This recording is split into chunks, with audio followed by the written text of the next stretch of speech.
All right. Patrick Fields is a player that racked up quite a few tackles last year.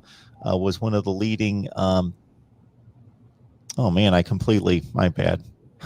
My computer screen just went crazy on me. Where'd I have him? There he is.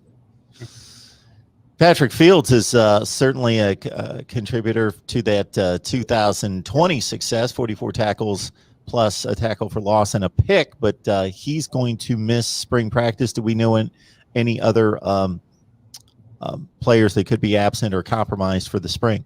No, Mark, I think that's the only major contributor that you would expect to come out. Early on in these press conferences, one of the biggest questions, especially right now with COVID, is just really who's going to be available and who's not.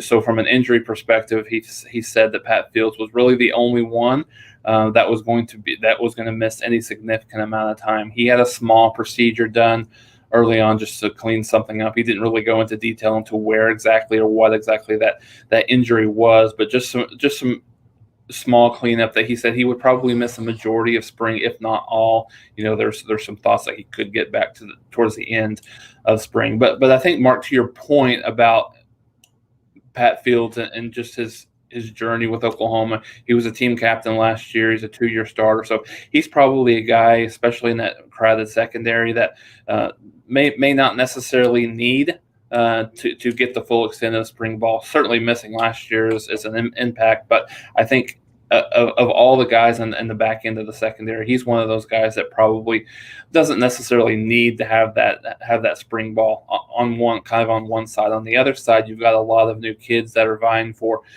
positions. You got Key Lawrence, who's the transfer from Tennessee, who's going to be battling in the safety position. You got Justin Harrington, who's probably maybe a nickel back or a free safety or strong safety. Kind of depends on what that looks like for the Sooners. But so I think when you look at that, there's a lot of competition. That's something that Lincoln Riley alluded to, just in terms of the competition at the secondary. He kind of talked about those guys look a little different than what they've had in the past, just from an athletic perspective. That we talked about how Grinch likes to have taller kids in there, and one of the things that you could see, and Riley talked a little bit about, is the athleticism is a little bit different, but in the same token, he was really excited to kind of see what that battle looks like with some of those new kids. And they don't lose a whole lot. Brendan Radley-Hiles has moved on to Washington, so he'll no longer be there. But essentially, they have a lot of competition with some of the newer kids and some of the kids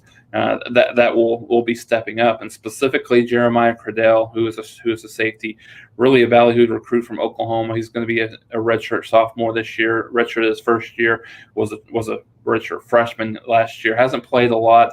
He's going to be a guy that's going to be counted on to at least compete for one of those starting spots. So there's about 4 or 5 kids that have a chance with Pat Fields being out to put themselves in a better position as they exit spring ball this year.